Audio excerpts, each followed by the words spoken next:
السلام علیکم ورحمۃ اللہ وبرکاتہ۔ تو پیارے دوستو، آپ تمام لوگوں نے سورہ بقرہ کا نام تو ضرور سنا ہوگا، اور آپ میں سے کچھ لوگ ایسے بھی ہوں گے جنہوں نے سورہ بقرہ کی تلاوت بھی کی ہوگی، لیکن آپ سورہ بقرہ کو پڑھنے یا سننے کی فضیلتوں کے بارے میں نہیں جانتے ہوں گے۔ تو پیارے دوستو، میں آپ لوگوں کو بتا دوں، جن لوگوں کو قرآن شریف پڑھنا نہیں آتا ہے وہ لوگ اس سورہ کو صرف سن لے، کہ جتنا ثواب پڑھنے والے کو ملتا ہے اتنا ہی ثواب سننے والے کو بھی ملتا ہے۔ اور اس سورہ کو پڑھنے یا سننے کے فائدے اتنے ہیں، میں آپ کو بتا بھی نہیں سکتا۔ اگر آپ وہ سارے فائدے آپ کے سامنے بیان کر دیے تو آپ حیران ہو جائیں گے۔ تو پیارے دوستو، ہر مسلمان کو زندگی میں ایک بار سورہ بقرہ پڑھنا یا سننا ضرور چاہیے، اور اگر آپ سورہ بقرہ کی فضیلتوں کے برکتوں سے مالا مال ہونا چاہتے ہیں تو اس ویڈیو کو پورا دیکھیں۔ ابھی ہم اسی ویڈیو میں آپ کو سورہ بقرہ سنانے والے ہیں، اور اگر آپ اس سورہ کو روز سن سکتے ہیں تو سن لیں، کیونکہ اس سورہ کو روز سننے سے آپ کو روز اس کی فضیلتوں سے مالا مال ہو جائیں گے۔ تو آئیے دوستو، سب سے پہلے ہم جان لیتے ہیں سورہ بقرہ پڑھنے یا سننے کے فائدے کیا کیا ہیں۔ سورہ بقرہ کی سب سے پہلی فضیلت میں آپ کو بتا دوں، جسے سن کر آپ حیران ہو جائیں گے۔ سورہ بقرہ گھر اور کاروبار میں، دکان میں برکت کے لیے بہت کامیاب سورہ ہے۔ یعنی کہ سورہ بقرہ کو جس گھر میں بھی اتنی آواز سے بجایا جاتا ہے کہ اس گھر کے چاروں طرف اس کی آواز گونجے، تو اس گھر میں تمام بری بلائیں، تمام بری آفتیں بھاگ جاتی ہیں۔ اس گھر کے اندر برکت ہی برکت ہو جاتی ہے۔ اور جو شخص اس سورہ کو اپنی دکان میں تیز آواز سے بجا دیتا ہے تو کچھ ہی دیر میں اس کی دکان پر گراہکوں کی لائن لگ جاتی ہے۔ اور پیارے دوستو، اس کی دوسری فضیلت یہ آتی ہے، اگر آپ کے گھر میں آپ کو یہ اندیشہ ہے کہ کوئی جادو کروا رہا ہے، یا آپ کے گھر میں جادو، آسمانی نظر کا کوئی شکار ہے، تو آپ اس سورہ کو اپنے گھر میں یا مریض کے کان کے پاس جا کر سنائیں۔ انشاءاللہ تبارک و تعالی جیسے ہی سورہ بقرہ کی تلاوت اس کے کانوں میں جائے گی، اسی وقت آپ لوگوں کو فرق پڑنا محسوس ہونا شروع ہو جائے گا۔ اور اگر آپ کا کوئی دشمن آپ کے اوپر جادو کروانے کی کوشش کرے گا تو انشاءاللہ اس شخص کا کوئی بھی جادو آپ کے اوپر اثر نہیں کرے گا۔ اور اس سورہ کی سب سے بڑی اور تیسری فضیلت میں آپ کو بیان کر دوں، اگر آپ کی کوئی خواہش ہے، کوئی تمنا ہے، کوئی دعا ہے، ہر ناممکن کام جو آپ کرنا چاہتے ہیں اور آپ سے نہیں ہو رہا ہے، تو آپ اس سورہ کو ابھی سنیں اور اپنی دعاؤں کو، اپنی خواہشوں کو، اپنی تمناؤں کو اپنے دل میں رکھیں، اور دل سے یہ ارادہ رکھیں کہ ہم اپنے فلاں کام کو بنانے کے لیے اس سورہ کی تلاوت کر رہے ہیں یا سن رہے ہیں۔ تو انشاءاللہ تبارک و تعالی وہ ہر کام جو آپ نہیں کر سکتے، وہ ہر دعا جو آپ کی قبول نہیں ہو رہی ہے، وہ ہر پریشانی جو آپ کی دور نہیں ہو رہی ہے، تو اس سورہ کی برکت سے چند ہی لمحات میں آپ کے سارے کام بن جائیں گے، ساری دعائیں قبول ہو جائیں گی۔ لیکن شرط اتنی ہے، صرف ان سب کاموں کو کرنے کے لیے آپ کے دل میں ایمان ہونا چاہیے، آپ کے دل میں یہ پکا ارادہ ہونا چاہیے کہ ہم اس وظیفے کو سن رہے ہیں تو ہمارا کام انشاءاللہ اللہ کے حکم سے ہو جائے گا، تبھی آپ کا وہ ہر کام ہوگا۔ اور اس سورہ کو بیچ میں چھوڑ کر نہ جائیں، ورنہ آپ کی دعائیں قبول نہیں ہوں گی۔ تو اس لیے پیارے دوستو، اس سورہ کو پورا سن کر جائیں، بیچ میں ادھورا نہیں چھوڑیں۔ تو پیارے دوستو، اس سورہ کی چوتھی فضیلت میں آپ کو بتا دوں، اگر آپ کے گھر میں تنگ دستی ہے، یعنی کہ آپ دولت سے پریشان ہیں، آپ کے پاس دولت نہیں آ رہی ہے، آپ کے گھر میں کمائی میں برکتیں نہیں ہو رہی ہیں، آپ کی کمائی میں برکتیں بالکل نہیں ہو رہی ہیں، پیسہ آپ کے گھر میں بالکل نہیں ہے، تو آپ اس سورہ کو روزانہ سنا کریں۔ انشاءاللہ اللہ آپ کی غیب سے مدد فرمائے گا۔ اور اس سورہ کی پانچویں فضیلت یہ آتی ہے، اگر کوئی انسان پریشانی میں اس کو سن لے یا گھبراہٹ کے وقت اس سورہ کو سن لیتا ہے تو انشاءاللہ اس شخص کی پریشانی ٹل جائے گی اور اس کی گھبراہٹ بھی دور ہو جائے گی۔ پیارے دوستو، اس سورہ کو سننے کی اگر میں آپ کو فضیلتیں بیان کروں تو اس کی فضیلتیں لاکھوں ہیں، میں آپ کو بیان بھی نہیں کر سکتا۔ تو پیارے دوستو، اس سورہ کو سننے سے کچھ ملے یا نہ ملے، لیکن یہ خدا کا کلام ہے، اس کو سننے سے آپ کو ثواب اور نیکیاں ضرور ملے گا۔ تو پیارے دوستو، اگر آپ ثواب اور نیکیوں کے ساتھ ساتھ اپنی دعائیں بھی قبول کرنا چاہتے ہیں، اپنی تمنائیں بھی قبول کرنا چاہتے ہیں، تو پیارے دوستو، آپ سے بس یہی گزارش ہے، آپ اس سورہ کو پورا سن کر جائیں، ویڈیو کو لائک کر دیں، اور اگر آپ کو ویڈیو اچھی لگے تو آپ اپنے دوستوں میں شیئر کر دیں، کیونکہ اگر آپ کی وجہ سے کسی نے اس خدا کے کلام کو، اس قرآن کی آیتوں کو سنا تو اس کو تو ثواب ملے گا ہی، لیکن اس کے ساتھ ساتھ آپ کو بھی ثواب ملے گا، جیسے کہ یہ سورہ آپ کو سنا کر مجھے ثواب ملتا ہے۔ تو چلیے دوستو، دیر نہ کرتے ہوئے ہم لوگ سن لیتے ہیں سورہ بقرہ۔ آپ لوگوں سے بس ایک ہی گزارش ہے، آپ ویڈیو کو ادھورا چھوڑ کر نہ جائیں، اور ہم دعا کرتے ہیں یا اللہ اس ویڈیو کو جو بھی سن رہا ہے اس کی ہر پریشانی کو دور کر، اس کی ہر تمنا، ہر خواہش کو پورا کر، آمین اللہم آمین۔ تو پیارے دوستو، آپ لوگ بھی کامنٹ باکس میں آمین ضرور بول کر جائیں، کیونکہ کیا پتہ اس کا بولا آمین کب قبول ہو جائے اور ہم سب کی قسمت بن جائے۔ آئیے دوستو سن لیتے ہیں سورہ بقرہ۔ اعوذ باللہ من الشیطان الرجیم، بسم اللہ الرحمن الرحیم۔ الحمد للہ رب العالمین، الرحمن الرحیم، مالک یوم الدین، ایاک نعبد و ایاک نستعین، اہدنا الصراط المستقیم، صراط الذین انعمت علیہم غیر المغضوب علیہم ولا الضالین۔ بسم اللہ الرحمن الرحیم، الف لام میم، ذالک الکتاب لا ریب فیہ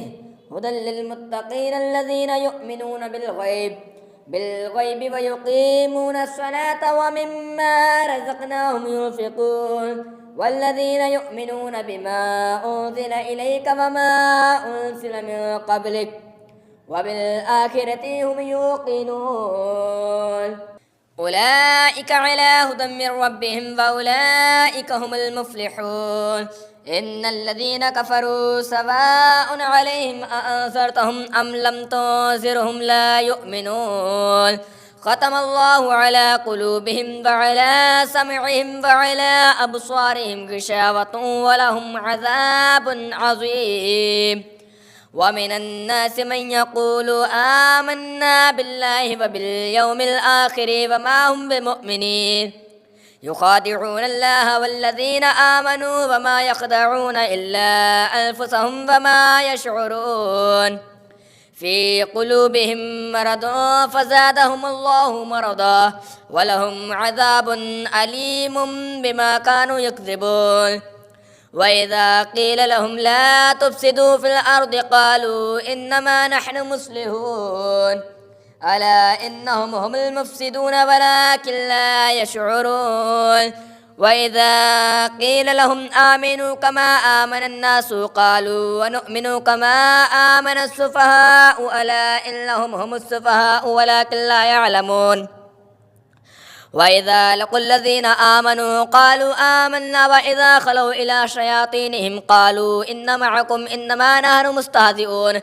الله يستهزئ بهم ويمدهم في طغيانهم يعمهون أولئك الذين اشتروا الضلالة بالهدى فما ربحت تجارتهم وما كانوا مهتدين مثلهم كمثل الذي استوقد نارا فلما أضاءت ما حوله ذهب الله بنورهم وتركهم في ظلمات لا يبصرون صم بكم عمي فهم لا يرجعون أو كصيب من السماء فيه ظلمات ورعد وبرق يجعلون أصابعهم في آذانهم من الصواعق حذر الموت والله محيط بالكافرين يكاد البرق يخطف أبصارهم كلما أضاء لهم مشوا فيه وإذا أظلم عليهم قاموا ولو شاء الله لذهب بسمعهم وأبصارهم إن الله على كل شيء قدير يا أيها الناس اعبدوا ربكم الذي خلقكم والذين من قبلكم لعلكم تتقون الذي جعل لكم الأرض فراشا والسماء بناء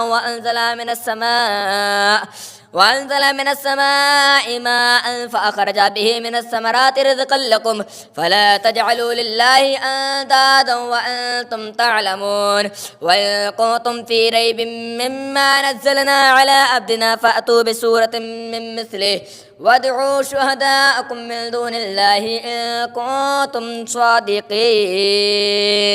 فإن لم تفعلوا ولن تفعلوا فاتقوا النار التي وقودها الناس والحجارة أعدت للكافرين وبشر الذين آمنوا وعملوا الصالحات أن لهم جنات تجري من تحتها الأنهار كلما رزقوا منها من ثمرة رزقا قالوا هذا الذي رزقنا من قبل وأوتوا به متشابها ولهم فيها أزواج مطهرة وهم فيها خالدون إن الله لا يستحي أن يضرب مثلا ما بعودة فما فوقها فأما الذين آمنوا فيعلمون أنه الحق من ربهم وأما الذين كفروا فيقولون ماذا أراد الله بهذا مثلا يضل به كثيرا ويهدي به كثيرا وما يضل به إلا الفاسقين الذين ينقضون عهد الله من بعد ميثاقه ويقطعون ما أمر الله به أن يوصل ويفسدون في الأرض وأولئك هم الخاسرون كيف تكفرون بالله وكنتم أمواتا فأحياكم ثم يميتكم ثم يحييكم ثم إليه ترجعون هو الذي خلق لكم ما في الأرض جميعا ثم استوى إلى السماء فسواهن 7 سماوات وهو بكل شيء عليم وإذ قال ربك للملائكة إني جاعل في الأرض خليفة قالوا أتجعل فيها من يفسد فيها ويسفك الدماء ونحن نسبح بحمدك ونقدس لك قال إني أعلم ما لا تعلمون وعلم آدم الأسماء كلها ثم عرضهم على الملائكة فقال أنبئوني بأسماء هؤلاء إن كنتم صادقين قالوا سبحانك لا علم لنا إلا ما علمتنا إنك أنت العليم الحكيم قال يا آدم أنبئهم بأسمائي فلما أنبأهم بأسمائهم قال ألم أقل لكم إني أعلم غيب السماوات والأرض وأعلم ما تبدون وما كنتم تكتمون وإذ قلنا للملائكة اسجدوا لآدم فسجدوا إلا إبليس أبى واستكبر وكان من الكافرين وقلنا يا آدم اسكن أنت وزوجك الجنة وكلا منها رغدا حيث شئتما ولا تقربا هذه الشجرة فتكونا من الظالمين فأزلهم الشيطان عنها فأخرجاهما مما كانا فيه وقلنا اهبطوا بعضكم لبعض عدو ولكم في الأرض مستقر ومتاع إلى حين فتلقى آدم من ربه كلمات فتاب عليه إنه هو التواب الرحيم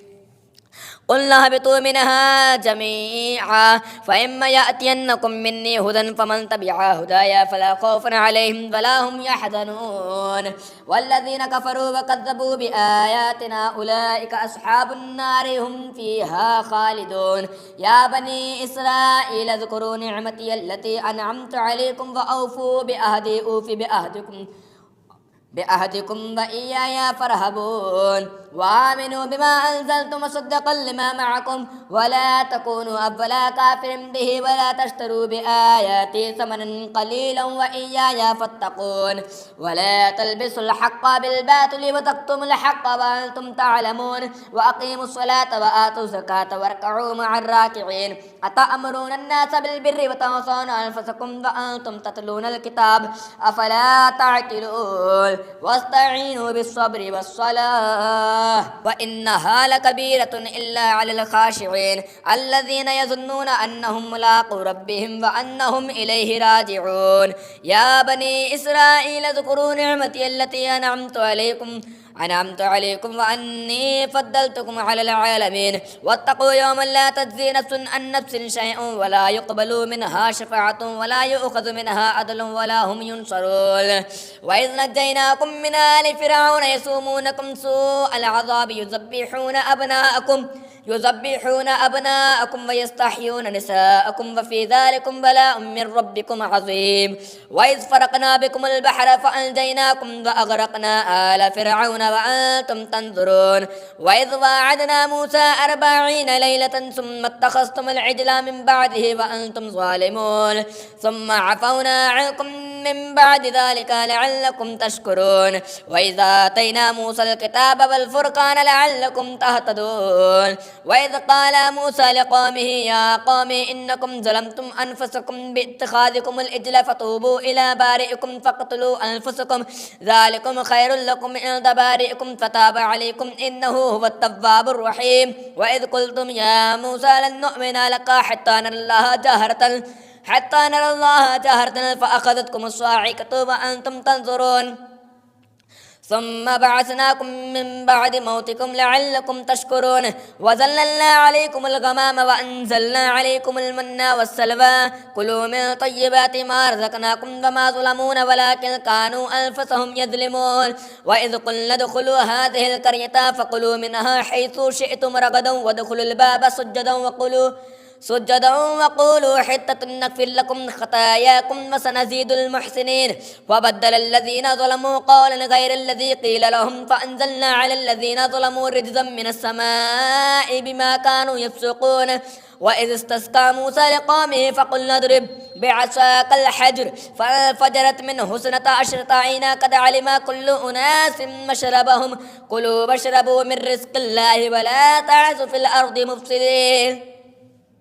وإذ قلتم يا موسى لن نصبر على طعام واحد فادع لنا ربك يخرج لنا مما تنبت الأرض من بقلها وقثائها وفومها وعدسها وبصالها قال أتستبدلون الذي هو أدنى بالذي هو خير اهبطوا مصرا فإن لكم ما سألتم وضربت عليهم الذلة والمسكنة وباءوا بغضب من الله وضربت عليهم المسكنة ذلك بأنهم كانوا يكفرون بآيات الله ويقتلون النبيين بغير الحق ذلك بما عصوا وكانوا يعتدون إن الذين آمنوا والذين هادوا والنصارى والصابئين من آمن بالله واليوم الآخر وعمل صالحا فلهم أجرهم عند ربهم ولا خوف عليهم ولا هم يحزنون وإذ أخذنا ميثاقكم ورفعنا فوقكم الطور خذوا ما آتيناكم بقوة واذكروا ما فيه لعلكم تتقون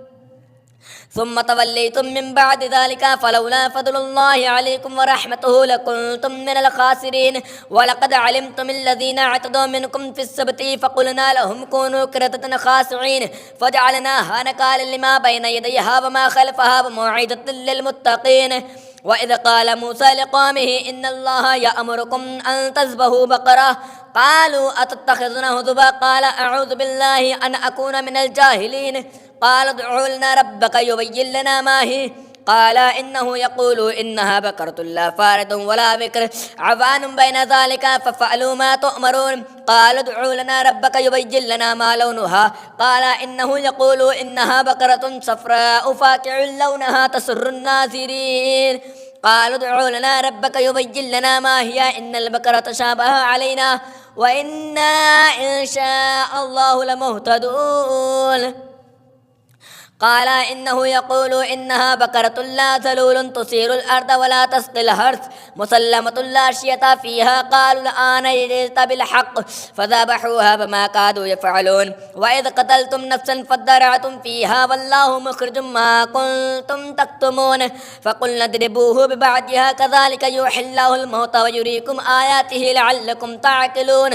ثم قست قلوبكم من بعد ذلك فهي كالحجارة أو أشد قسوة وإن من الحجارة لما يتفجر منه الأنهار وإن منها لما يشقق ويخرج منه الماء وإن منها لما يهبط من خشية الله وما الله بغافل عما تعملون أفتطمعون أن يؤمنوا لكم وقد كان فريق منهم يسمعون كلام الله ثم يحرفونه من بعده ما أقلوه وهم يعلمون وإذا لقوا الذين آمنوا قالوا آمنا وإذا خلا بعضهم إلى بعض قالوا أتحدثونهم بما فتح الله عليكم ليحاجوكم به عند ربكم أفلا تعقلون أولا يعلمون أن الله يعلم ما يسرون وما يعلنون ومنهم أميون لا يعلمون الكتاب إلا أمانيهم وإن هم إلا يظنون فويل للذين يكتبون الكتاب بأيديهم ثم يقولون هذا من عند الله ليشتروا به ثمنا قليلا فويل لهم مما كتبت أيديهم وويل لهم مما يكسبون وقالوا لن تمسنا النار إلا أياما معدودة قل أتخذتم عند الله أحدا فلن يخلف الله أحده أم تقولون على الله ما لا تعلمون بلى من كسب سيئة وأحاطت به خطيئته فأولئك أصحاب النار هم فيها خالدون والذين آمنوا وعملوا الصالحات أولئك أصحاب الجنة هم فيها خالدون وإذ أخذنا ميثاق بني إسرائيل لا تعبدون إلا الله وبالوالدين إحسانا وبذي القربى واليتامى والمساكين وقولوا للناس حسنا وأقيموا الصلاة وآتوا الزكاة ثم توليتم إلا قليلا منكم وأنتم معرضون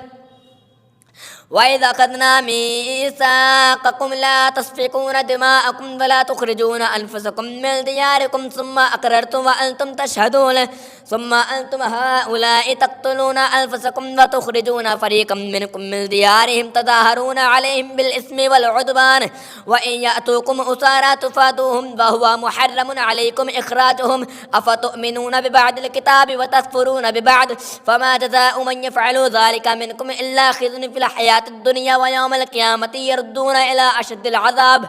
وما الله بغافل عما تعملون أولئك الذين اشتروا الحياة الدنيا بالآخرة فلا يخفف عنهم العذاب ولا هم ينصرون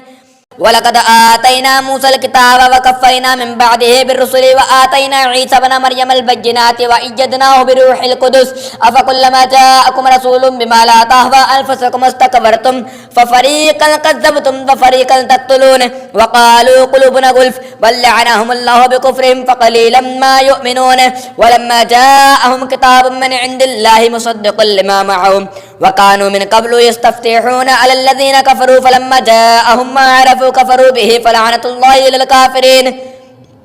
بئس ما اشتروا به أنفسهم أن يكفروا بما أنزل الله بغيا أن ينزل الله من فضله على من يشاء من عباده وباءوا بغضب على غضب وللكافرين عذاب مهين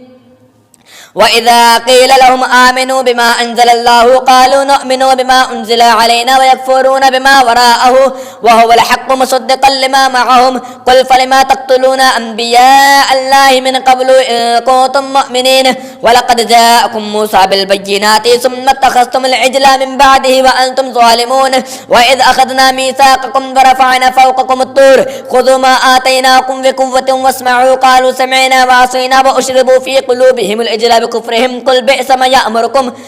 بئس ما يأمركم به إيمانكم إن كنتم مؤمنين قل إن كانت لكم الدار الآخرة عند الله خالصة من دون الناس فتمنوا الموت إن كنتم صادقين ولن يتمنوا أبدا بما قدمت أيديهم والله عليم بالظالمين ولا تجدن أحسن الناس على حياة ومن الذين أشركوا يود أحدهم لا يؤمر 1000 سنة وما هو بمزحزحه من العذاب أن يؤمر والله بصير بما يعملون قل من كان عدوا لجبريل فإنه نزله على قلبك بإذن الله مصدقا لما بين يديه وهدى وبشرى للمؤمنين من كان عدوا لله وملائكته ورسله وجبريل وميكال فإن الله عدو للكافرين ولقد أنزلنا إليك آيات بينات وما يكفر بها إلا الفاسقون أفكلما أهدوا أهدا نبذ فريق منهم بل أكثرهم لا يؤمنون ولما جاءهم رسول من عند الله مصدق لما معهم نبذ فريق من الذين أوتوا الكتاب كتاب الله وراء ظهورهم كأنهم لا يعلمون واتبعوا ما تتلو الشياطين على ملك سليمان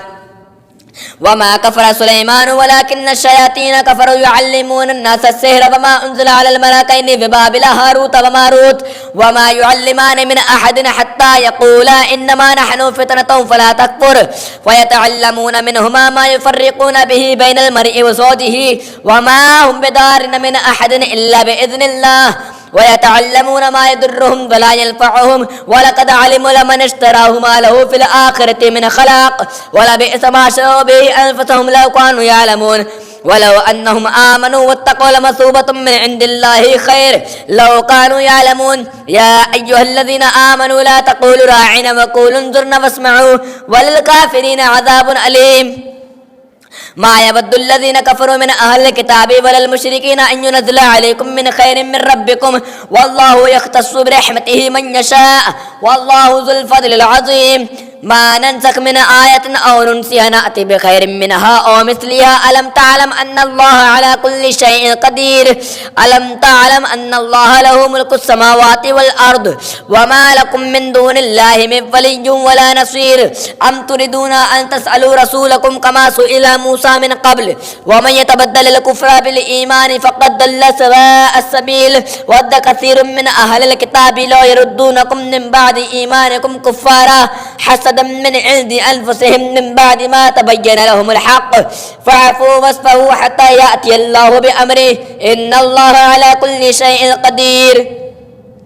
وأقيموا الصلاة وآتوا الزكاة وما تقدموا لأنفسكم من خير تجدوه عند الله إن الله بما تعملون بصير وقالوا لن يدخل الجنة إلا من كان هودا أو نصارى تلك أمانيهم قل هاتوا برهانكم إن كنتم صادقين بلى من أسلم وجهه لله وهو محسن فله أجره عند ربه ولا خوف عليهم ولا هم يحزنون وقالت اليهود ليست النصارى على شيء وقالت النصارى ليست اليهود على شيء وهم يتلون الكتاب كذلك قال الذين لا يعلمون مثل قولهم فالله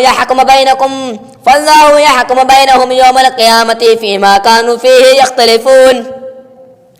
ومن أظلم ممن منع مساجد الله أن يذكر فيها اسمه وسعى في خرابها أولئك ما كان لهم أن يدخلوها إلا خائفين لهم في الدنيا خزي ولهم في الآخرة عذاب عظيم ولله المشرق والمغرب فأينما تولوا فثم وجه الله إن الله واسع عليم وقالوا اتخذ الله ولدا سبحانه بل له ما في السماوات والأرض كل له قانتون بديع السماوات والأرض وإذا قضى أمرا فإنما يقول له كن فيكون وقال الذين لا يعلمون لولا يكلمون الله أو تأتينا آية كذلك قال الذين لا يعلمون كذلك قال الذين من قبلهم مثل قولهم تشابهت قلوبهم قد بينا الآيات لقوم يوقنون إنا أرسلناك بالحق بشيرا ونذيرا ولا تسألوا على أصحاب الجحيم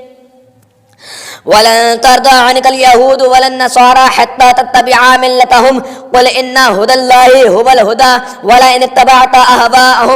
ولئن اتبعت أهواءهم بعد الذي جاءك من العلم ما لك من الله من ولي ولا نصير الذين آتيناهم الكتاب يتلونه حق تلاوته أولئك يؤمنون به ومن يكفر به فأولئك هم الخاسرون يا بني إسرائيل اذكروا نعمتي التي أنعمت عليكم وأني فضلتكم على العالمين واتقوا يوما لا تجزي نفس عن نفس شيئا ولا يقبل منها عدل ولا تنفعها شفاعة ولا هم ينصرون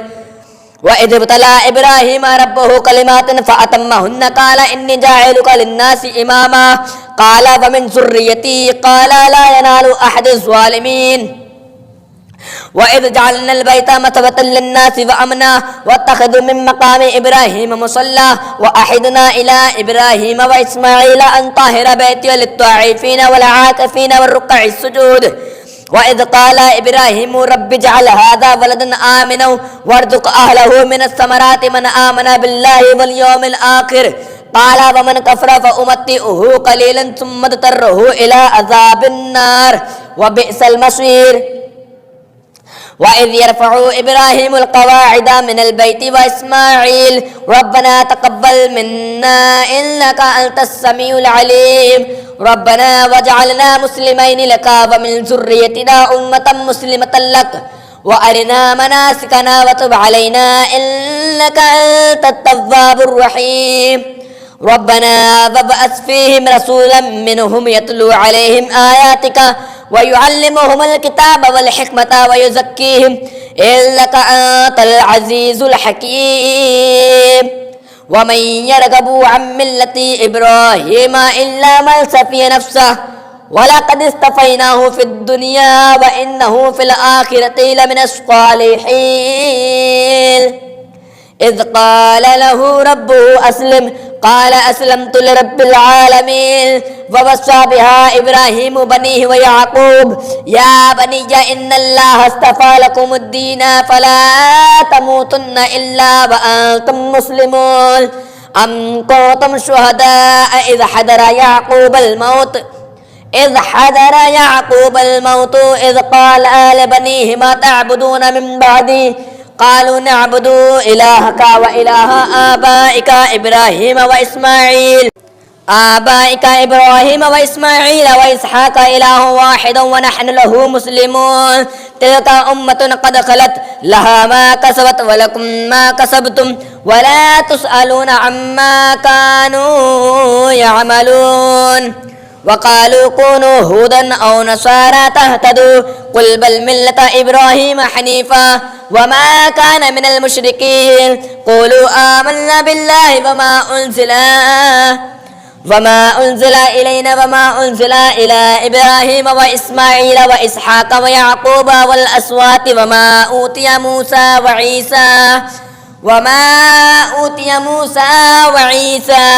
أوتي النبيون من ربهم لا نفرق بين أحد منهم ونحن له مسلمون فإن آمنوا بمثل ما آمنتم به فقد اهتدوا وإن تولوا فإنما هم في شقاق فسيكفيكهم الله وهو السميع العليم صبغة الله ومن أحسن من الله صبغة ونحن له عابدون قل أتحاجوننا في الله وهو ربنا وربكم ولنا أعمالنا ولكم أعمالكم ونحن له مخلصون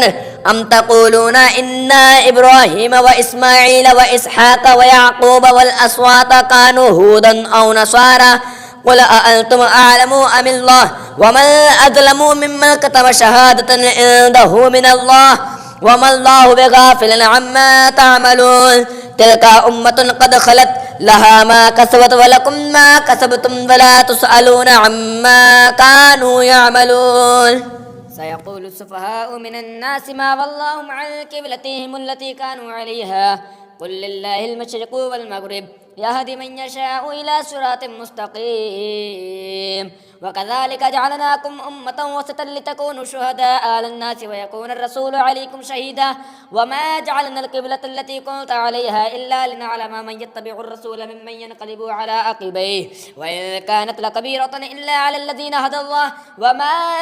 كان الله ليضيع إيمانكم إن الله بالناس لرؤوف رحيم قد نرى تقلب وجهك في السماء فلنولينك قبلة ترضاها فول وجهك شطر المسجد الحرام وحيث ما كنتم فولوا وجوهكم شطره وإن الذين أوتوا الكتاب لا يعلمون أنه الحق من ربهم وما الله بغافل عما يعملون ولئن أتيت الذين أوتوا الكتاب بكل آية ما تبعوا قبلتك وما أنت بتابع قبلتهم وما بعدهم بتابع قبلة بعد ولئن تبعت أهواءهم من بعد ما جاءك من العلم إنك إذا لمن الظالمين الذين آتيناهم الكتاب يعرفونه كما يعرفون أبناءهم وإن فريقا منهم لا يكتمون الحق وهم يعلمون الحق من ربك فلا تكونن من الممترين ولكل يوم وجهته هو موليها فاستبقوا الخيرات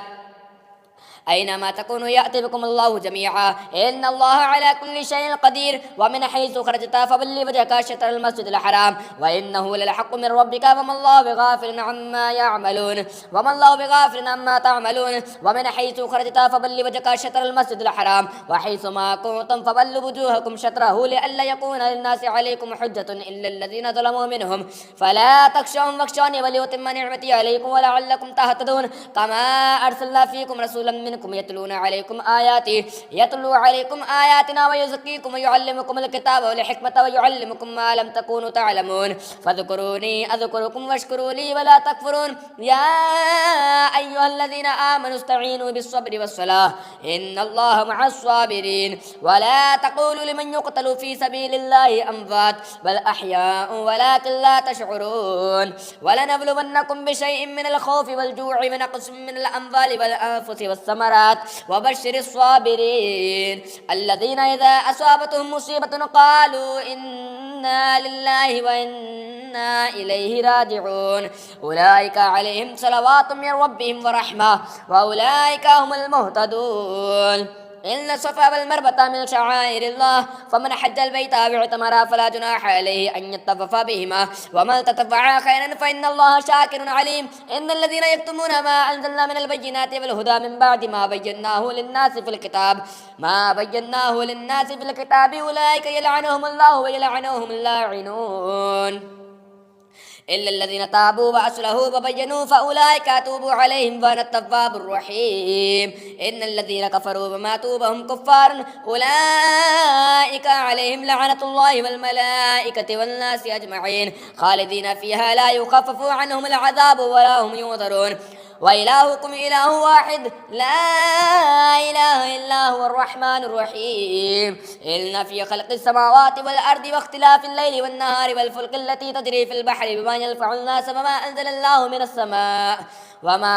الله من السماء من ماء فأحيا به الأرض بعد موتها وبث فيها من كل دابة وتصريف الرياح والسحاب المسخر بين السماء والأرض لآيات لقوم يعقلون ومن الناس من يتخذ من دون الله أندادا يحبونهم كحب الله والذين آمنوا أشد حبا لله ولو يرى الذين ظلموا إذ يرون العذاب أن القوة لله جميعا وأن الله شديد العذاب إذ تبرأ الذين اتبعوا من الذين تبعوا ورأوا العذاب وتقطعت بهم الأسباب وقال الذين اتبعوا لو أن لنا كرة فنتبرأ منهم كما تبرأوا منا كذلك يريهم الله أعمالهم حسرات عليهم وما هم بخارجين من النار يا أيها الناس كلوا مما في الأرض حلالا طيبا ولا تتبعوا خطوات الشيطان إنه لكم عدو مبين إنما يأمركم بالسوء والفحشاء وأن تقولوا على الله ما لا تعلمون وإذا قيل لهم اتبعوا ما أنزل الله قالوا بل نتبع ما ألفينا عليه آباءنا أولو كان آباؤهم لا يعقلون شيئا ولا يهتدون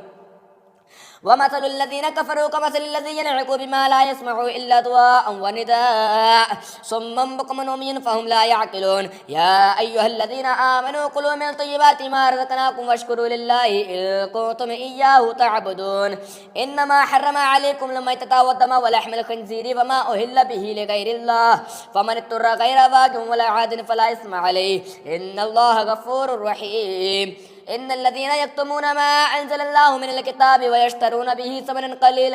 ثمنا قليلا أولئك ما يأكلون في بطونهم إلا النار ولا يكلمهم الله يوم القيامة ولا يزكيهم ولهم عذاب أليم أولئك الذين اشتروا الضلالة بالهدى والعذاب بالمغفرة فما أصبرهم على النار ذلك بأن الله نزل الكتاب بالحق وإن الذين اختلفوا في الكتاب لفي شقاق بعيد ليس البر أن تولوا وجوهكم قبل المشرق والمغرب ولكن البر من آمن بالله واليوم الآخر والملائكة والكتاب والنبيين وآتى المال على حبه ذوي القربى واليتامى والمساكين وابن السبيل والسائلين وفي الرقاب وأقاموا الصلاة وآتوا الزكاة والموفون بعهدهم إذا عاهدوا والصابرين في البأساء والضراء وحين البأس أولئك الذين صدقوا وأولئك هم المتقون يا أيها الذين آمنوا كتب عليكم القصاص في القتلى الحر بالحر والعبد بالعبد والأنثى بالأنثى فمن عفي له من أخيه شيء فاتباع بالمعروف وأداء إليه بإحسان ذلك تخفيف من ربكم ورحمة فمن اعتدى بعد ذلك فله عذاب أليم ولكم في القصاص حياة يا أولي الألباب لعلكم تتقون كتب عليكم إذا حضر أحدكم الموت إن ترك خيرا الوصية للوالدين والأقربين بالمعروف حقا على المتقين فمن بدله بعد ما سمعه فإنما اسمه على الذين يبدلونه إن الله سميع عليم فمن خاف من موص جنفا أو إثما فأصلح بينهم فلا إثم عليه إن الله غفور رحيم يا أيها الذين آمنوا كتب عليكم الصيام كما كتب على الذين من قبلكم لعلكم تتقون أياما معدودات فمن كان منكم مريضا أو على سفر فعدة من أيام أخر وعلى الذين يطيقونه فدية طعام مسكين فمن تطوع خيرا فهو خير له وأن تصوموا خير لكم إن كنتم تعلمون شهر رمضان الذي أنزل فيه القرآن هدى للناس وبينات من الهدى والفرقان فمن شهد منكم منكم الشهر فليصموه ومن كان مريضا أو على سفر فعدة من أيام أخر يريد الله بكم اليسر ولا يريد بكم العسر ولتكملوا العدة ولتكبروا الله على ما هداكم ولعلكم تشكرون. وإذا سألك عبادي عني فإني قريب أجيب دعوة الداعي إذا دعاني فليستجيبوا لي وليؤمنوا بي لعلهم يرشدون. أحل لكم ليلة الصيام الرفث إلى نسائكم هن لباس لكم وأنتم لباس لهن علم الله أنكم كنتم تختانون أنفسكم فتاب عليكم وعفى عنكم فلا باشروهن وابتغوا ما كتب الله لكم وكلوا واشربوا حتى يتبين لكم الخيط الأبيض من الخيط الأسود من الفجر ثم أتموا الصيام إلى الليل ولا تباشروهن وأنتم عاكفون في المساجد تلك حدود الله فلا تقربوها كذلك يبين الله آياته للناس لعلهم يتقون. ولا تأكلوا أموالكم بينكم بالباطل وتدلوا بها إلى الحكام لتأكلوا فريقا من الأموال الناس بالإثم وأنتم تعلمون. يسألونك عن الأهلة قل هي مواقيت للناس والحج وليس البر بأن تأتوا البيوت من ظهورها ولكن البر من اتقى وأتوا البيوت من أبوابها واتقوا الله لعلكم تفلحون. وقاتلوا في سبيل الله الذين يقاتلونكم ولا تعتدوا إن الله لا يحب المعتدين. وقتلوهم حيث ثقفتموهم وأخرجوهم من حيث أخرجوكم الفتنة أشد من القتل ولا تقاتلوهم عند المسجد الحرام حتى يقاتلوكم فيه فإن قاتلوكم فاقتلوهم كذلك جزاء الكافرين فإن انتهوا فإن الله غفور رحيم. وقاتلوا في سبيله وقاتلوهم حتى لا تكون فتنة ويكون الدين لله فإن انتهوا فلا عدوان إلا على الظالمين. الشهر الحرام بالشهر الحرام والحرمات قصاص فمن اعتدى عليكم فاعتدوا عليه بمثل ما اعتدى عليكم واتقوا الله واعلموا أن الله مع المتقين. وأنفقوا في سبيل الله ولا تلقوا بأيديكم إلى التهلكة وأحسنوا إن الله يحب المحسنين. وأتموا الحج والعمرة لله فإن أحصرتم فما استيسر من الحج ولا تحلقوا رؤوسكم حتى يبلغ الحدي محله فمن كان منكم مريضا أو به أذى من رأسه ففدية من صيام أو صدقة أو نسك فإذا عملتم فمن تمتع بالعمرة إلى الحج فما استيسر من الحج فمن لم يجد فصيام 3 أيام في الحج و7 إذا رجعتم تلك 10 كاملة ذلك لمن لم يكن أهله حاضر المسجد الحرام. واتقوا الله واعلموا أن الله شديد العقاب. الحج أشهر معلومات فمن فرض فيهن الحج فلا رفث ولا فسوق ولا جدال في الحج وما تفعلوا من خير يعلمه الله وتزودوا فإن خير الزاد التقوى واتقوني يا أولي الألباب. ليس عليكم جناح أن تبتغوا فضلا من ربكم فإذا أفضتم من عرفات فاذكروا الله عند المسجد الحرام واذكروه كما هداكم وإن كنتم من قبله لمن الضالين. ثم أفيدوا من حيث أفاد الناس واستغفروا الله إن الله غفور رحيم. فإذا قضيتم مناسككم فاذكروا الله كذكركم آباءكم أو أشد ذكرا. فمن الناس من يقول ربنا آتنا في الدنيا وما له في الآخرة من خلاق ومنهم من يقول ربنا آتنا في الدنيا حسنة وفي الآخرة حسنة وقنا عذاب النار. أولئك لهم نصيب مما كسبوا والله سريع الحساب. واذكروا الله في أيام معدودات فمن تعجل في يومين فلا إثم عليه ومن تأخر فلا إثم عليه لمن اتقى واتقوا الله لمن اتقى فمن تعجل في يومين فلا إثم عليه ومن تأخر فلا إثم عليه لمن اتقى واتقوا الله واعلموا أنكم إليه تحشرون. ومن الناس من يعجبك قوله في الحياة الدنيا ويشهد الله على ما في قلبه وهو ألد الخصام. وإذا تولى سعى ليفسد فيها ويهلك الحرث والنسل والله لا يحب الفساد. وإذا قيل له اتق الله فأخذته العزة بالإثم فحسبه جهنم ولبئس المهاد. ومن الناس من يشري نفسه ابتغاء مرضات الله والله رؤوف بالعباد. يا أيها الذين آمنوا ادخلوا في السلم كافة ولا تتبعوا خطوات الشيطان إنه لكم عدو مبين. فإن زلتم من بعد ما جاءتكم البينات فاعلموا أن الله عزيز حكيم. هل ينظرون إلا أن يأتيهم الله في ظلل من الغمام والملائكة وقضي الأمر وإلى الله ترجع الأمور. سل بني إسرائيل كما آتيناهم من آية بينة ومن يبدل نعمة الله من بعد ما جاءته فإن الله شديد العقاب.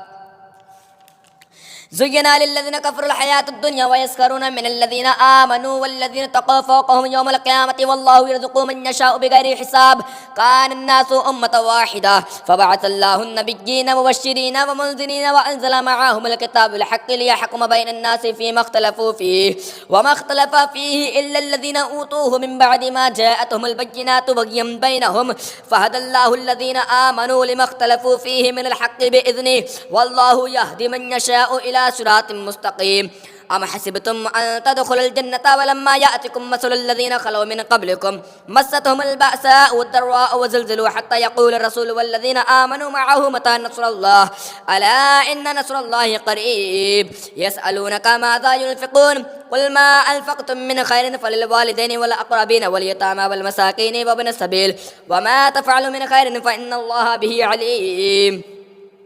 كتب عليكم القتال وهو كره لكم وعسى أن تكرهوا شيئا وهو خير لكم وعسى أن تحبوا شيئا وهو شر لكم والله يعلم وأنتم لا تعلمون يسألونك عن الشهر الحرام قتال فيه قل قتال فيه كبير وصد عن سبيل الله وكفر به والمسجد الحرام وإخراج أهله منه أكبر عند الله والفتنة أكبر من القتل ولا يزالون يقاتلونكم حتى يردوكم عن دينكم إن استطاعوا ومن يرتد منكم عن دينه فيمت وهو كافر فأولئك حبطت أعمالهم في الدنيا والآخرة وأولئك أصحاب النار هم فيها خالدون إن الذين آمنوا والذين هاجروا وجاهدوا في سبيل الله أولئك يرجون رحمة الله والله غفور رحيم يسألونك عن الخمر والميسر قل فيهما اسم كبير ومنافع للناس اسمهما أكبر من نفعهما ويسألونك ماذا ينفقون قل العفو كذلك يبين الله لكم الآيات لعلكم تتفكرون في الدنيا والآخرة ويسألونك عن اليتامى قل إصلاح لهم خير وإن تخالطوهم فإخوانكم والله يعلم المفسد من المصلح ولو شاء الله لأعنتكم إن الله عزيز حكيم ولا تنكحوا المشركات حتى يؤمنن ولا أمة مؤمنة خير من مشركة ولو أعجبتكم ولا تنكحوا المشركين حتى يؤمنوا ولا عبد مؤمن خير من مشرك ولو أعجبكم أولئك يدعون إلى النار والله يدعو إلى الجنة والمغفرة بإذنه ويبين آياته للناس لعلهم يتذكرون ويسألونك عن المحيض قل هو أذن فاعتزلوا النساء في المحيض ولا تقربوهن حتى يطهرن فإذا تطهرن فأتوا من حيث أمركم الله إن الله يحب التوابين ويحب المتطهرين نساؤكم حرث لكم فأتوا حرثكم أن شئتم وقدموا لأنفسكم واتقوا الله واعلموا أنكم ملاقوه وبشر المؤمنين ولا تجعلوا الله عرضة لأيمانكم أن تبروا وتتقوا وتصلحوا بين الناس والله سميع عليم لا يؤاخذكم الله باللغو في أيمانكم ولكن يؤاخذكم بما كسبت قلوبكم والله غفور حليم للذين يؤلون من نسائهم تربصوا 4 أشهر فإن فاءوا فإن الله غفور رحيم وإن أعزموا الطلاق فإن الله سميع عليم والمطلقات يتربصن بأنفسهن 3 قروء ولا يحل لهن أن يكتمن ما خلق الله في أرحامهن إن كن يؤمن بالله واليوم الآخر وبعولتهن أحق بردهن في ذلك إن أرادوا إصلاحا ولهن مثل الذي عليهن بالمعروف وللرجال عليهن درجة والله عزيز حكيم الطلاق مرتان فإمساك بمعروف أو تسريح بإحسان ولا يحل لكم أن تأخذوا مما آتيتموهن شيئا إلا أن يخاف أن لا يقيما حدود الله فإن خفتم أن لا يقيما حدود الله فلا جناح عليهما فيما افتدت به تلك حدود الله فلا تعتدوها ومن يتعدى حدود الله فأولئك هم الظالمون فإن طلقها فلا تحل له من بعد حتى تنكح زوجا غيره فإن طلقها فلا جناح عليهما أن يتراجعا إن ظنا أن يقيما حدود الله وتلك حدود الله يبينها لقوم يعلمون وإذا طلقتم النساء فبلغن أجلهن فأمسكوهن بمعروف أو سرحوهن بمعروف ولا تمسكوهن ضرارا لتعتدوا ومن يفعل ذلك فقد ظلم نفسه ولا تتخذوا آيات الله هزوا واذكروا نعمة الله عليكم وما أنزل عليكم من الكتاب والحكمة يعظكم به واتقوا الله واعلموا أن الله بكل شيء عليم وإذا طلقتم النساء فبلغن أجلهن فلا تعدلوهن أن ينكحن أزواجهن إذا تراضوا بينهم بالمعروف ذلك يوعظ به من كان منكم يؤمن بالله واليوم الآخر ذلكم أزكى لكم وأطهر والله يعلم وأنتم لا تعلمون والوالدات يرضعن أولادهن حولين كاملين لمن أراد أن يتم رضاعه وعلى المولود له رزقهن وكسوتهن بالمعروف لا تكلف نفس إلا وسعها لا تضار والدة بولدها ولا مولود له ببلده وعلى وللوارث مثل ذلك فإن أرادا فصالا عن تراض منهما وتشاور فلا جناح عليهما وإن أردتم أن تسترضعوا أولادكم فلا جناح عليكم إذا سلمتم ما آتيتم بالمعروف واتقوا الله واعلموا أن الله بما تعملون بصير. والذين يتوفون منكم ويذرون أزواجا يتربصن بأنفسهن 4 أشهر وعشرا فإذا بلغن أجلهن فلا جناح عليكم فيما فعلن في أنفسهن بالمعروف والله بما تعملون خبير. ولا جناح عليكم فيما عرضتم به من خطبة النساء أو أكننتم في أنفسكم علم الله أنكم ستذكرونهن ولكن لا تواعدوهن سرا إلا أن تقولا قولا معروفا ولا تعزموا عقدة النكاح حتى يبلغ الكتاب أجله واعلموا أن الله يعلم ما في أنفسكم فاحذروه واعلموا أن الله غفور حليم. لا جناح عليكم إن طلقتم النساء ما لم تمسوهن أو تفرضوا لهن فريضة ومتعوهن على الموسع قدره وعلى المقتر قدره متاعا بالمعروف حقا على المحسنين. وإن طلقتموهن من قبل أن تمسوهن فقد فرضتم لهن فريضة فنصف ما فرضتم إلا أن يعفون أو يعفو الذي بيده عقدة النكاح وأن تعفوا أقرب للتقوى ولا تنسوا الفضل بينكم إن الله بما تعملون بصير. حافظوا على الصلوات والصلاة الوسطى وقوموا لله قانتين فإن خفتم فرجالا أو ركبانا فإذا عملتم فاذكروا الله كما علمكم ما لم تكونوا تعلمون. والذين يتوفون منكم ويذرون أزواجا وصية لأزواجهم متاعا إلى الحول غير إخراج فإن خرجنا فلا جناح عليكم فيما فعلنا في أنفسهن من معروف والله عزيز حكيم. وللمطلقات متاع بالمعروف حقا على المتقين كذلك يبين الله لكم آياته لعلكم تعقلون. ألم ترى إلى الذين خرجوا من ديارهم فهم علوف حذر الموت فقال لهم الله موتوا ثم أحياهم إن الله لذو فضل على الناس ولكن أكثر الناس لا يشكرون. وقاتلوا في سبيل الله واعلموا أن الله سميع عليم. من ذا الذي يقرض الله قرضا حسنا فيضاعفه له أضعافا كثيرة والله يقبض ويبسط وإليه ترجعون. ألم ترى إلى الملأ من بني إسرائيل من بعد موسى إذ قالوا لنبي الله ابعث لنا ملكا نقاتل في سبيل الله قال هل عسيتم إن كتب عليكم القتال ألا تقاتلوا قالوا وما لنا ألا نقاتل في سبيل الله وقد أخرجنا من ديارنا وأبنائنا فلما كتب عليهم القتال تولوا إلا قليلا منهم والله عليم بالظالمين. وقال لهم نبيهم إن الله قد بعث لكم طالوت ملكا قالوا أن يكون له الملك علينا ونحن أحق بالملك منه ولم يؤت سعة من المال قال إن الله اصطفاه عليكم وزاده بسطة في العلم والجسم والله يؤتي ملكه من يشاء والله واسع عليم. وقال لهم نبيهم إن آية ملكه أن يأتيكم التابوت فيه سقيرة من ربكم وبقية مما ترك آل موسى وآل هارون تحمل الملائكة إن في ذلك لآيات لكم إن كنتم مؤمنين. فلما فصل طالوت بالجنود قال إن الله مبتليكم بنهر فمن شرب منه فليس مني ومن لم يطعمه فإنه مني إلا من اقترف غرفة بيده فشربوا منه إلا قليلا منهم. فلما جاوزه هو والذين آمنوا معه قالوا لا طاقة لنا اليوم بجالوت وجنوده قال الذين يظنون أنهم ملاقوا الله كم من فئة قليلة غلبت فئة كثيرة بإذن الله والله مع الصابرين. ولما برزوا لجالوت وجنوده قالوا ربنا أفرغ علينا صبرا وثبت أقدامنا وانصرنا على القوم الكافرين فهزموهم بإذن الله. وقتل داود جالوت وآتاه الله الملك والحكمة وعلمه مما يشاء ولولا دفع الله الناس بعضهم ببعض لفسدت الأرض ولكن الله ذو فضل على العالمين. تلك آيات الله نتلو عليك بالحق وإنك لمن المرسلين. تلك الرسل فضلنا بعضهم على بعض منهم من كلم الله ورفع بعضهم درجات وآتينا عيسى ابن مريم البينات وأيدناه بروح القدس. الله ما اقتتل الذين من بعد ما جاءتهم البينات ولكن اختلفوا فمنهم من آمن ومنهم من كفر ولو شاء الله ما اقتتلوا ولكن الله يفعل ما يريد. يا أيها الذين آمنوا أنفقوا مما رزقناكم من قبل أن يأتي يوم لا بيع فيه ولا خلة ولا شفاعة والكافرون هم الظالمون. الله لا إله إلا هو الحي القيوم لا تأخذه سنة ولا نوم له ما في السماوات وما في الأرض من ذا الذي يشفع عنده إلا بإذنه يعلم ما بين أيديهم وما خلفهم ولا يحيطون بشيء من علمه إلا بما شاء وسع كرسيه السماوات والأرض ولا يعوده حفظهما وهو العلي العظيم.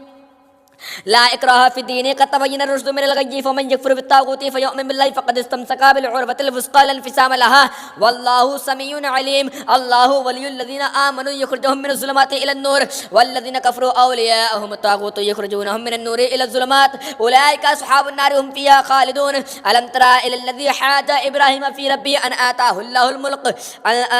الله الملك إذ قال إبراهيم ربي الذي يحيي ويميت قال أنا أحيي وأميت قال إبراهيم فإن الله يأتي بالشمس من المشرق فأتي بها من المغرب فبهت الذي كفر من المشرق فأتي بها من المغرب فبهت الذي كفر والله لا يهدي القوم الظالمين. أو كالذي مر على قرية وهي خاوية على عروشها قال أن يحيي هذه الله بعد موتها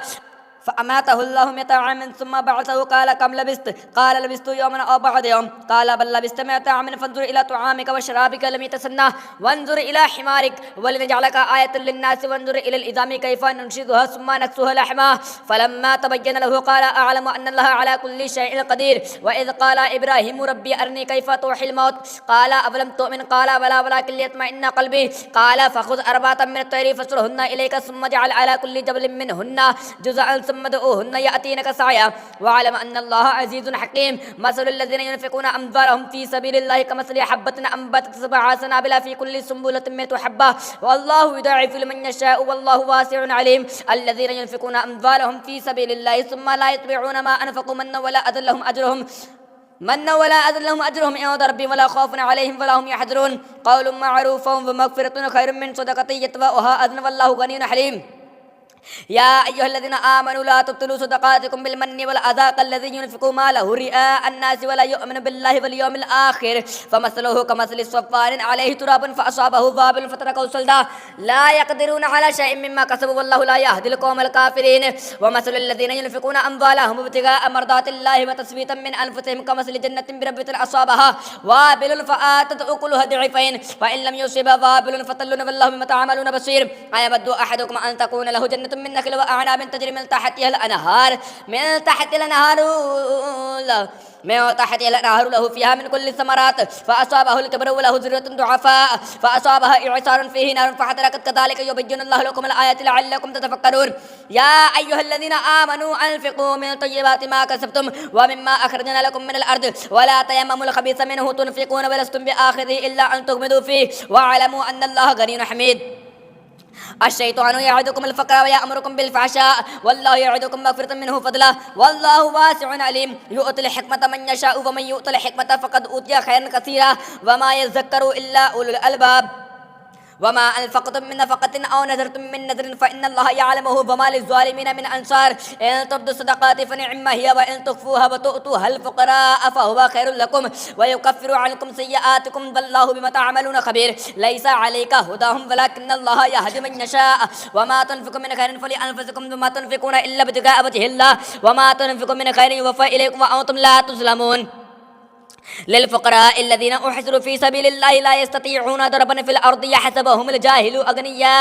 أغنياء من التعفف تعرفهم بسيماهم لا يسألون الناس إلحافا وما تنفقوا من خير فإن الله به عليم. الذين ينفقون أموالهم بالليل والنهار سرا وعلانية فلهم أجرهم عند ربهم ولا خوف عليهم ولا هم يحزنون. الذين يأكلون الربا لا يقومون إلا كما يقوم الذي يتخبطه الشيطان من المس ذلك بأنهم قالوا إنما البيع مثل الربا وأحل الله البيع وحرم الربا فمن جاءه موعظة من ربه فانتهى فله ما سلف وأمره إلى الله ومن عاد فأولئك أصحاب النار هم فيها خالدون. يمحق الله الربا ويربي الصدقات والله لا يحب كل كفار أثيم. إن الذين آمنوا وعملوا الصالحات وأقاموا الصلاة وآتوا الزكاة لهم أجرهم عند ربهم ولا خوف عليهم ولا هم يحزنون. يا أيها الذين آمنوا اتقوا الله وذروا ما بقي من الربا إن كنتم مؤمنين فإن لم تفعلوا فأذنوا بحرب من الله ورسوله وإن تبتم فلكم رؤوس أموالكم لا تظلمون ولا تظلمون وإن كان ذو عسرة فنذرة إلى ميسرة وأن تصدقوا خير لكم إن كنتم تعلمون واتقوا يوما ترجعون فيه إلى الله ثم توفى كل نفس ما كسبت وهم لا يظلمون. يا أيها الذين آمنوا إذا تداينتم بدين إلى أجل مسمى فاكتبوه وليكتب بينكم كاتب بالعدل ولا يأبى كاتب أن يكتب كما علمه الله فليكتب وليملي للذي عليه الحق وليتق الله ربه ولا يبخس منه شيئا فإن كان الذي عليه الحق سفيها أو ضعيفا أو لا يستطيع أن يمله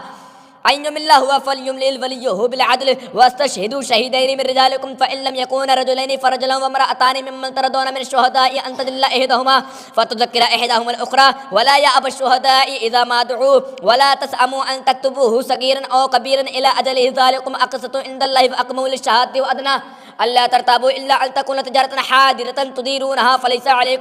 فليس عليكم جناح ألا تكتبوها وأشهدوا إذا تبايعتم ولا يضار كاتب ولا شهيد فإن لم تفعلوا فإنه فسوق بكم واتقوا الله ويعلمكم الله والله بكل شيء عليم. وإن كنتم على سفر ولم تجدوا كاتبا فرهانا مقبوضا فإن أمن بعضكم بعضا فليؤدي الذي اؤتمن أمانته وليتق الله ربه ولا تكتموا الشهادة ومن يكتمها فإنه آثم قلبه والله بما تعملون عليم. لله ما في السماوات وما في الأرض وإن تبدوا ما في أنفسكم أو تخفوه يحاسبكم به الله فيغفر لمن يشاء ويعذب من يشاء والله على كل شيء قدير. آمن الرسول بما أنزل إليه من ربه والمؤمنون كلنا آمن بالله وملائكته وكتبه ورسله لا نفرق بين أحد من رسوله وقالوا سمعنا وأطعنا غفرانك ربنا وإليك المصير. لا يكلف الله نفسا إلا وسعها لها ما كسبت وعليها ما اكتسبت ربنا لا تؤاخذنا إن نسينا أو أخطأنا ربنا ولا تحمل علينا إصرا كما حملته على الذين من قبلنا ربنا ولا تحملنا ما لا طاقة لنا به واعف عنا واغفر لنا وارحمنا أنت مولانا فانصرنا على القوم الكافرين.